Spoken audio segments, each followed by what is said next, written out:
The conversation today is going to be all about outdoor advertising. Now, you may well be a business owner, entrepreneur, you may well be in startup or a large corporate, and probably I would be very, very confidently predicting you're going to be all over digital, and you will probably be ignoring something that could prove very, very beneficial to you, and that is outdoor advertising, out of home, as we also call it in marketing speak. Now, my guest today is Charlie Riley, who is the head of marketing at OneScreen.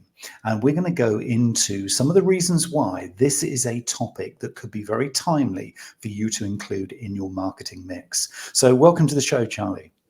Thanks for having me, Neil. I appreciate it. So this is going to be one fascinating conversation because I'm going to take the persona of somebody who's a little bit skeptical, somebody who doesn't kind of believe that it's measurable, somebody who doesn't sort of think the eyeballs are looking at outdoor right now and that everybody has their head down and are looking on a screen in front of them and they're not willing to look up. How wrong am I?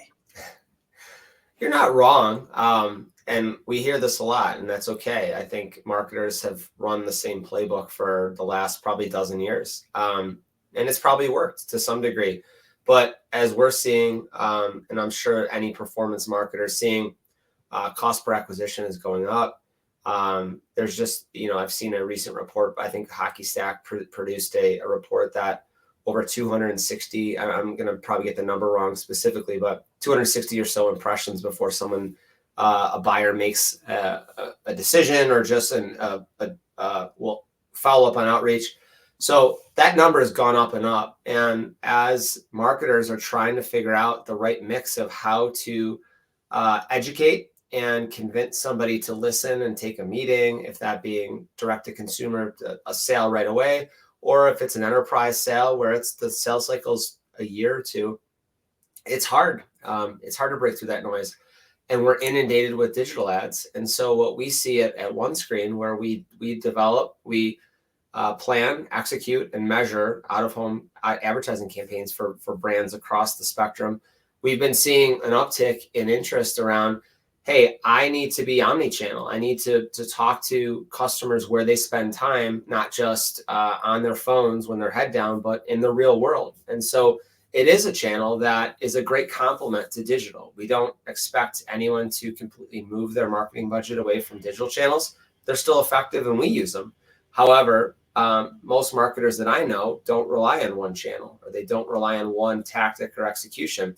So the broader that you can spread your brand and the broader that you can tell your message in a measurable way, which I'm sure we can get into of how that's measurable, out of home is a really good fit for a lot of brands.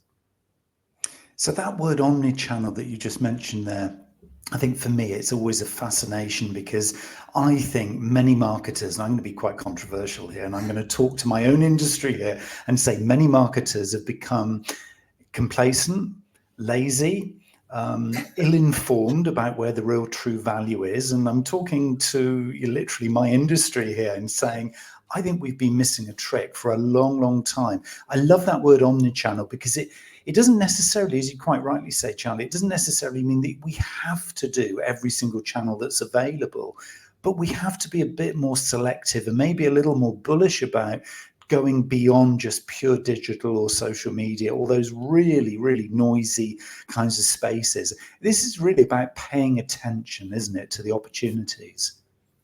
It really is. And there's certain industries, there's certain types of companies, or depending on if you're in certain geographies where your buyers are, out of home might be a really great execution to complement some of those executions that we just talked about. It's really hard to be great on every social media channel, both organically and paid. It's really hard.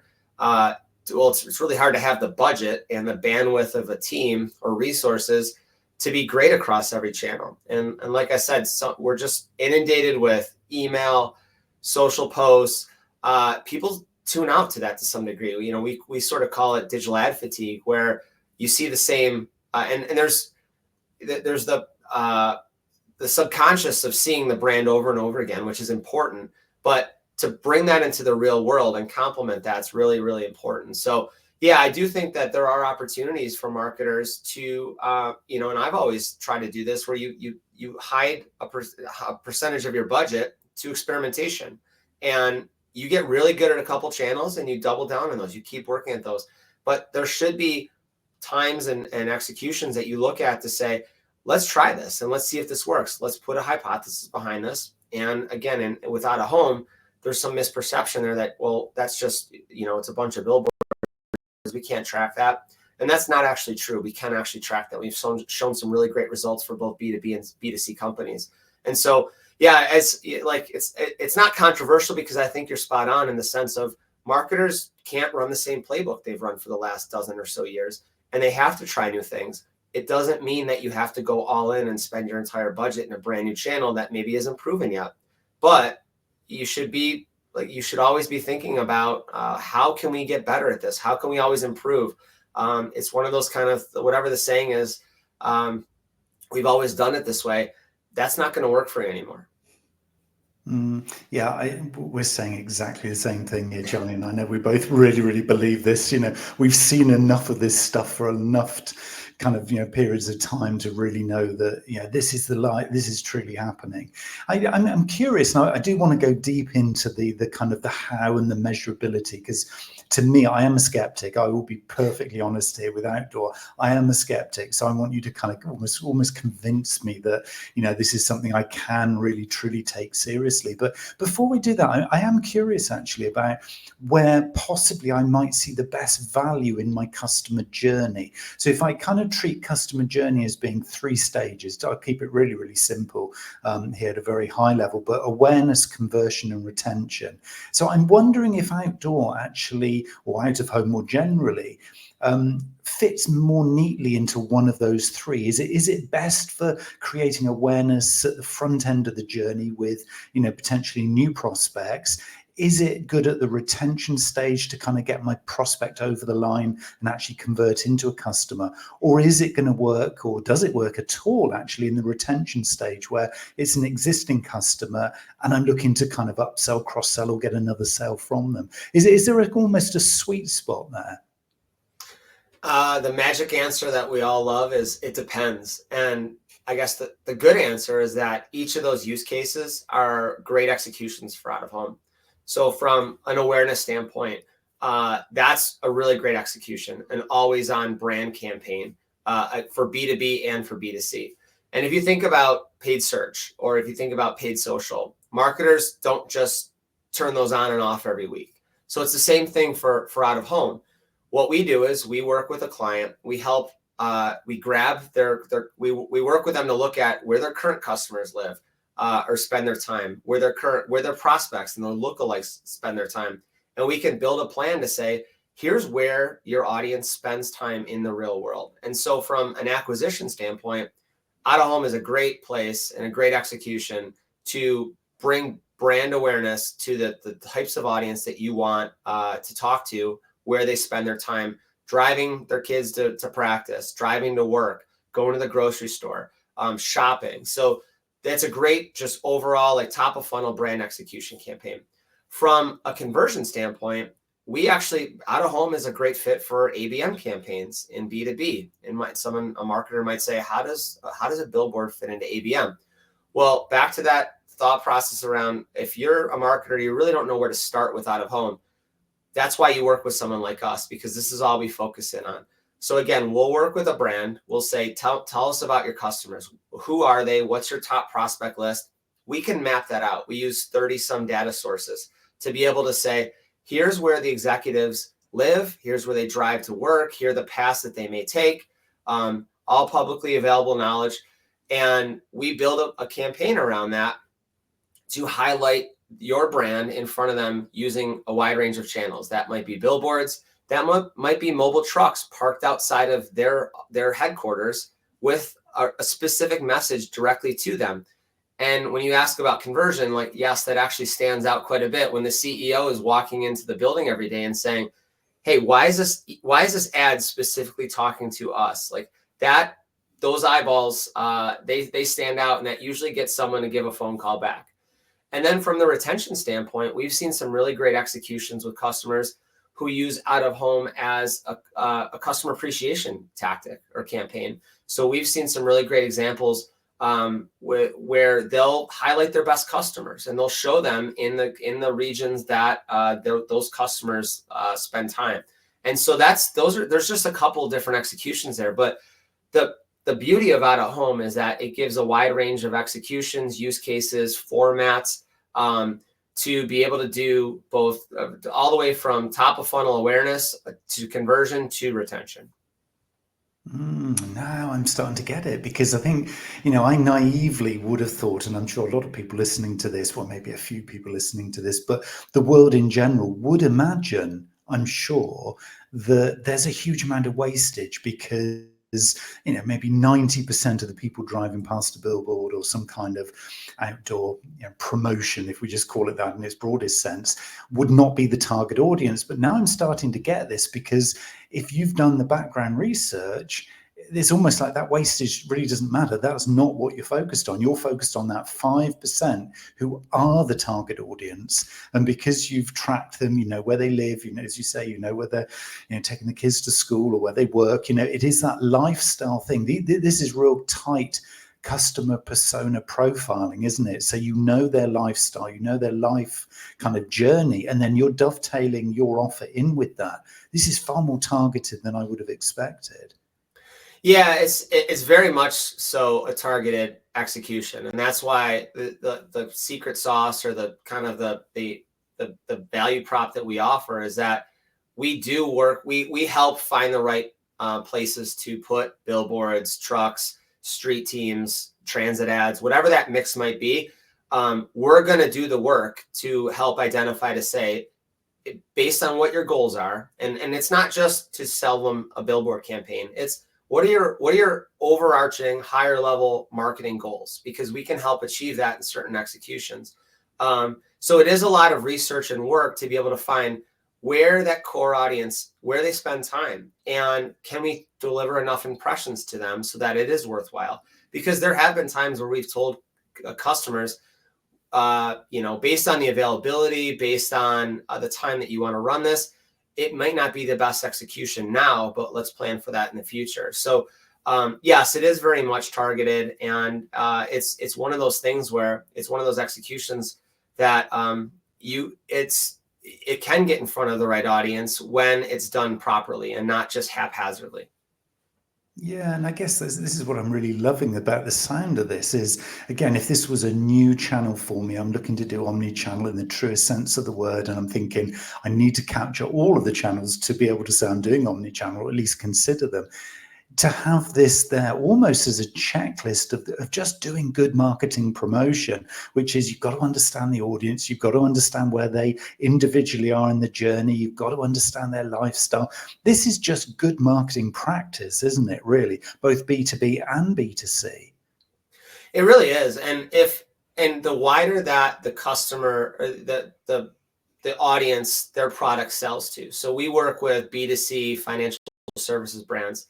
They could sell to really any SMB up to enterprise. So that's a good fit. So when you talked about maybe there's some waste there, honestly, if it's a product, especially on the B2B or the B2C or the direct to consumer side, those are usually products that are applicable for a pretty wide range of just the global population. So that's where out of home is a no-brainer to complement the digital channels that they are spending on, because we've actually seen some examples where we've seen organic search go up 15% or more because people see the billboard.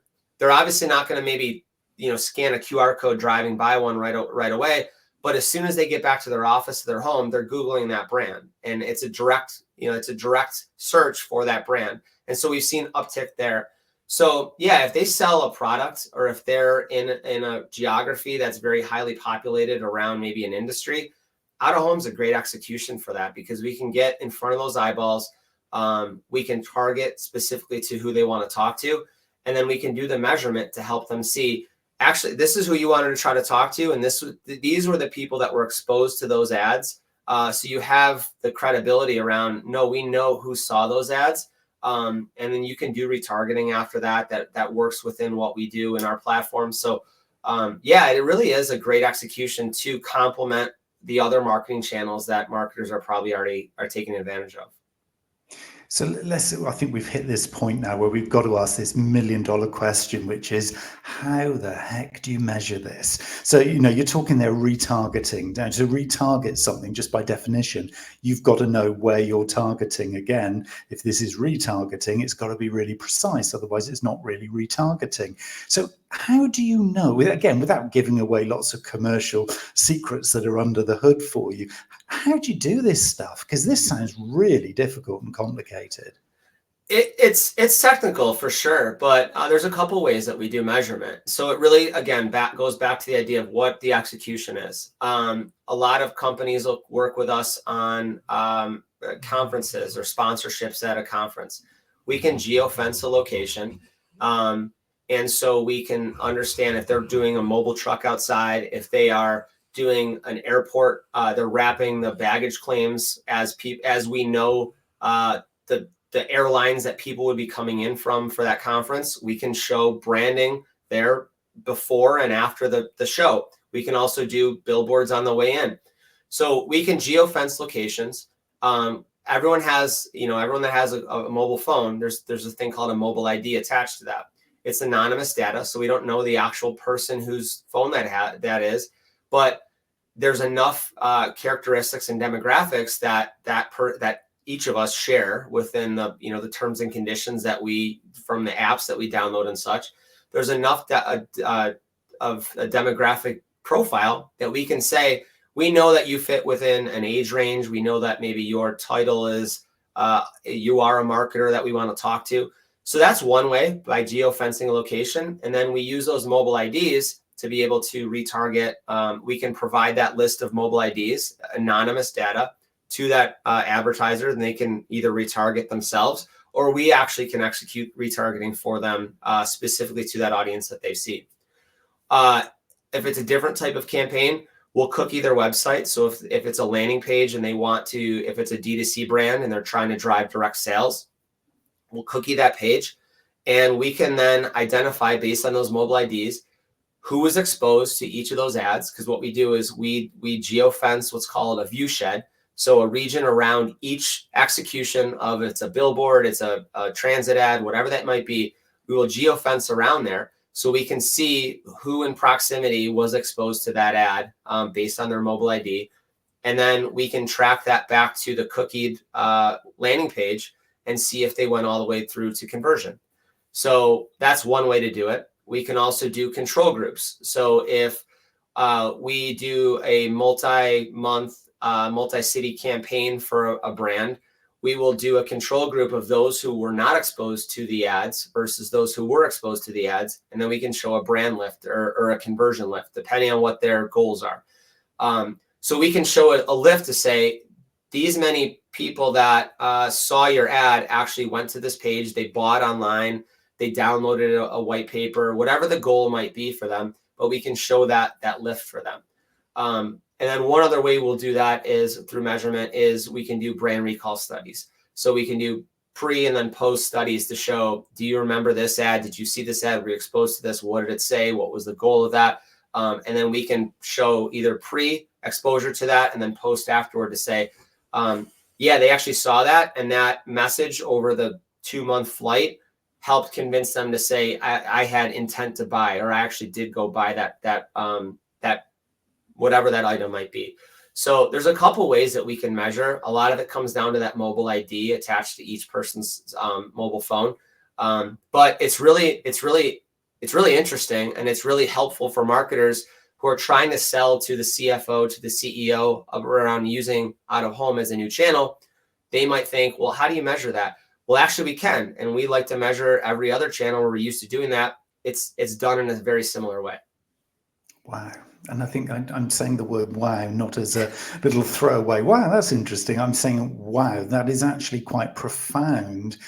And for me, I think it kind of reshapes the whole outdoor thing and kind of almost elevates it beyond, way beyond actually where I thought it was. And I think for me, the really interesting kind of piece about this is this whole, and again, I'm hearing this and getting this from so many different angles at the moment with our whole kind of automation using AI, et cetera, this whole idea of process mapping. If you've got a marketing process, a sales funnel, customer service funnel, whatever it happens to be, if you've got a process map here, it feels like outdoor can come in and actually fit into a beautifully, sort of choreographed little slot there that you can then go forensic in terms of the level of detail to be both setting your KPIs so you know what the likely outcome could be, and then measuring it post event. And then really interestingly, then going even beyond that, as you say, with the retargeting and kind of much later follow-up. And that's really interesting, because I just had assumed that with outdoor, it's just in the moment. It is just that. Did they see it? Didn't they see it? Okay, there's my ROI or not. But it's kind of a little bit disjointed. What you're saying is this blends in with a long kind of process that you can plot out, you can figure out from a customer prospect's perspective, and you can then really own that process. That's incredible. Yeah, it really is. It just fits into how a marketer's used to thinking. We run a campaign, we measure on it, we follow up on that, and they may be used to running other types of campaigns. If it's paid social, if it's paid search, whatever that might be, they may be used to doing that. Or they may be used to outsourcing that to an expert. And that's really how we execute out of home for a lot of brands. Most marketers haven't done out of home yet, or they've maybe dabbled in a little bit. So it can be not overwhelming, but to find the right placements, to know if you're getting a good price on a billboard, to put that all together into a cohesive plan and measure that does take some time. And so you're right. It's sort of a similar vein in how they're used to executing on other channels. It does fit into the way that they would typically build and execute a campaign. It's you identify the best places. You've got a really great vehicle to tell a creative story, and you can measure it. It's just like running another type of execution. You just may not be used to doing it, but that's why you work with companies like OneScreen to be able to take a lot of that heavy lifting off your plate. And it kind of, I guess if I'm listening to this as a marketer, maybe in a mid-sized company, we've got some budget. It's kind of this time of the year, it tends to be fully allocated. But like you said earlier, Charlie, it's great to hold back maybe just a little proportion of that budget anyway. It's good practice to test and to innovate. Are we talking millions and millions of dollars here? Because this sounds like it's super technical. It's really quite complex. We're outsourcing this in here. Can I do this more at a kind of a sort of a pilot test level on something a little less than like multi-million-dollar campaigns?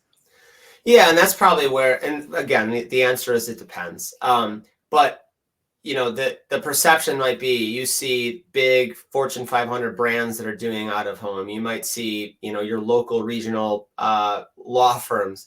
So you might think it's out of reach. We can't afford it. But you'd be surprised. It depends on a number of factors. It depends on time. So, if you want to run a campaign next week in San Francisco, it's going to probably be very difficult, because that is one of the most expensive markets, and the inventory is probably already booked up. If you want to think about 2025 and you say, well, we've got these 5 conferences that we're sponsoring, we want to go all in on those. They're in maybe secondary markets. Like, that's something to think ahead of. And the more time you give, the better chance that there's the available inventory. We can, figure out the right pricing model. It also depends on the executions. Static billboards, there's a production cost to that. Digital billboards, it's not a production cost, and that creative can be rotated easily. If you wanted to wrap a coffee truck and give, we've done that. It's like street team or field marketing executions. We've done that for certain brands, and it's been a great, captive audience to talk to them. But there's a production cost to that. So there's a number of variables that go into cost. Location, time of year, time to give ahead of time, like a lead time. So no, you don't have to have multi-million-dollar campaigns. We've seen brands that, you'd be surprised that they would jump into out of home, but for them, none of their competitors in their space actually are doing it. So them, it was a competitive advantage, and we've seen them improve, run more and more campaigns on top of that. So it's a tough answer to say, to give a hard or fast number, but really the answer is that it's probably affordable for most brands. If you are smart about what, if there's enough time, and if you've, the right execution, there's probably an execution that fits for most brands. So I guess the advice is think ahead, plan ahead, be very specific, be really focused and targeted, particularly if you're looking to pilot this. It might be something you've never done before. So keeping it really tight and focused, but giving that lead time so that you're not over promising the business that you're going to get these incredible results. Because Charlie says, oh, this is kind of what happens. It's like, no, we've got to do this kind of sensibly, and then we can kind of plan it in. So again, this might be very, very timely if somebody's listening to this thinking, we want to try some new stuff next year. Well, this could be, the optimum time to plan that into your kind of innovation strand, if you like, in your marketing budget for next year. So that sounds really positive. What kind of typical sort of KPIs are we looking at here for this stuff? Because I guess if we need to sort of translate this back into what a marketer then needs to sell internally within their business. Are there sort of particular areas that you see, people succeeding in particular storytelling internally? Yeah, I think it depends on, like, every business is different. So in each marketing team we talk to, they have different goals or different, desires out of getting out of home. Some, it's strictly a brand play. They might be doing a product launch. They might be doing a rebrand. They may be announcing a raise and want to show, like, hey, we've arrived. We want to, strategically put that message in front of their core audience. So sometimes it's more of a brand play. On the D2C side or B2B side or B2C side, they are so used to measurement. They're so used to measuring return on ad spend. They're so used to seeing $1 in, $1, $2, $3 out. So it really depends on what their main goals are. And those sales cycles are a lot shorter than, say, an enterprise deal, but maybe it's penetrating a new market that they've identified a highlighted number of prospects are within that vicinity. So it really depends on what their goals are. But like I said, based on the ways that we can measure, we can adjust that measurement accordingly to what their goals are. So if it is direct conversion to sales, we can help provide that information. We can help provide if we've delivered foot traffic to a retail location based on the vicinity of where those ads are. We can show direct sales to their website based on tracking all the way through to a thank you page or checkout page. If it's B2B, we can deliver if the call to action is to a landing page or it's to, to book meetings or to close one business, we can track through that with them giving some information back to us. So yeah, really back to the idea of the nice part about out of home is it gives options. So it gives options around budget, timeliness, use case, campaign, but it also gives options around how it's measured and what their main goals are and how this can align to that, just like any other digital channel does. It's so exciting, and I want to do it myself. It's got to that point now where I just think, why not? Why wouldn't you explore? And if you're already doing this, you'll know that what Charlie is saying, does really fit. And it's probably, you're kind of sat there thinking, oh, I wish those guys hadn't put this out in public because we've currently got a competitive advantage here by the fact that, the rest of our market aren't actually doing it. And we are now. Look, Charlie and Neil have now sort of launched it to everybody. So everyone's now going to want to do this. AI, how is AI kind of coming into the mix here? Because, for every sector, it seems right now, every, sort of facet of marketing, communications and sales, AI is just there. It's doing loads and loads of things. How is it playing out in your industry? Yeah, and that's, it's funny. Our domain is onescreen.ai. So usually one of the first questions we get is, like, how does AI fit into a billboard? And it's really the platform that we've built. So when we started, we built a pretty robust platform that has what we like to share is the largest inventory of out of home of anyone. So if you want to run campaigns, really not just in the United States, abroad, but we have a wide range of inventory and executions. And within that platform, we're able to use some machine learning and AI to be able to help identify the best locations based on the data sources that we have brought in and tied into our system. So we can help, it helps to expedite the plan build. It helps to expedite and recommend the success of a campaign. And we also use it to recommend the success of the creative. So we use a tool to be able to assess, like when a customer uploads their creative, we'll scan that, we'll take a look at that, and we'll make recommendations based off of you're using too many words in this billboard. Someone driving by might not be able to read each of those. So we'd suggest, cutting it by a couple words, or we'd suggest moving the logo over here because it's a right-hand read versus a left-hand read on the road.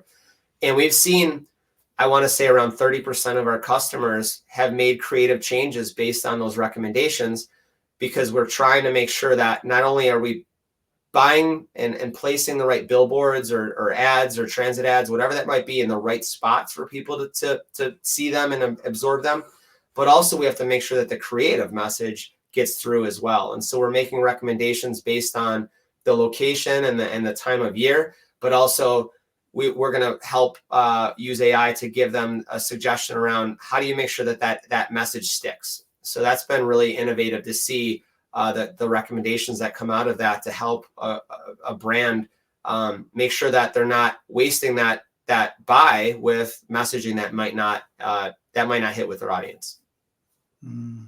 Wow. It's just like that. There's an answer, or there's a value, or there's a dollar sign against every single thing that I've said that I was going to challenge you with, Charlie. And it's just, you've come back with, okay, he's got an answer for that. Okay, that makes sense. Okay, there's ROI in this. It just, are there weaknesses? Are there things to kind of watch out for? Are there any sort of potential pitfalls that somebody might actually fall into going down this track? Yeah, we talked about measurement. We're not going to be able to deliver 100% accuracy of every single person that saw that billboard. There's just, everyone's phone settings are different. The exposure is different there. So is it 100% that we're going to be able to deliver on that measurement? No. So that has to be sort of factored in. And we walk everyone through that.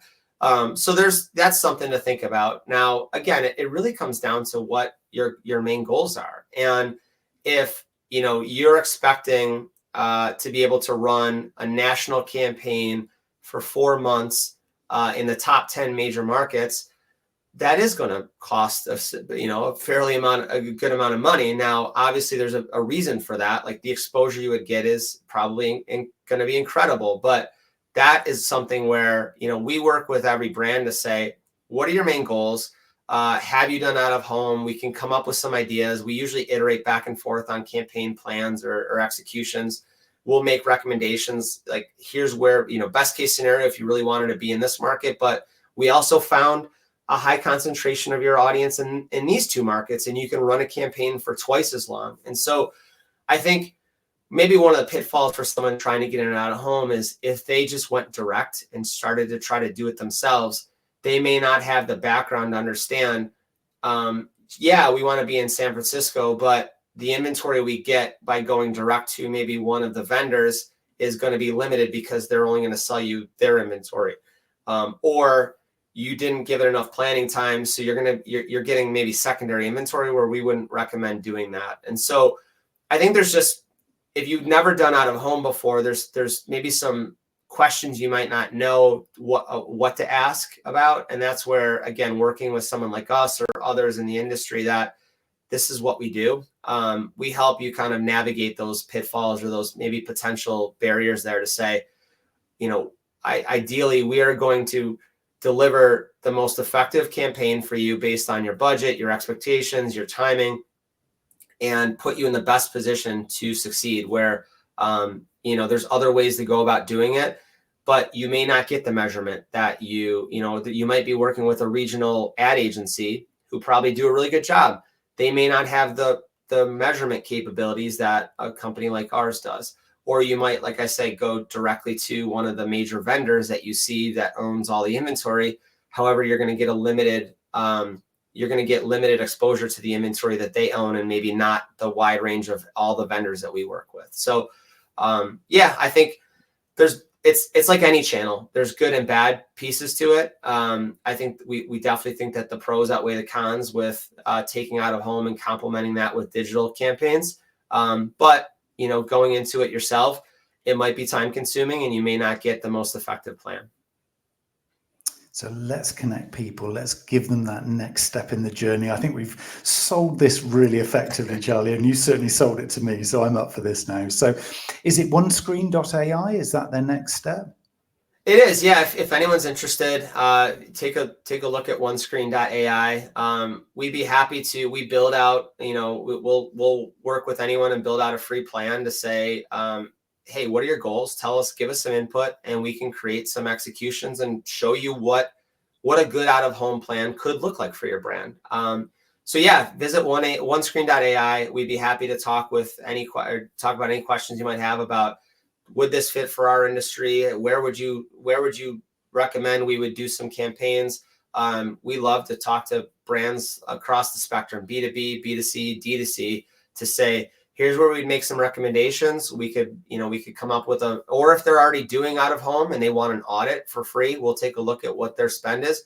Maybe give them some questions to go back to whoever they're working with and ask to maybe save them some money or some better execution there. So yeah, please, connect with me online. I'm pretty active on LinkedIn, or, visit at OneScreen.ai, and we'd be happy to talk to you about if this is a fit for you. Charlie, thank you so much for your time and wisdom. Often I'm kind of on the search for experts in particular areas, and you blow me away here in terms of the convincing, I guess, story around the whole kind of outdoor scene. And I think, a lot of us will have learned a huge amount from you. So thank you for your time today. Thanks for having me. This is great. Great questions, by the way.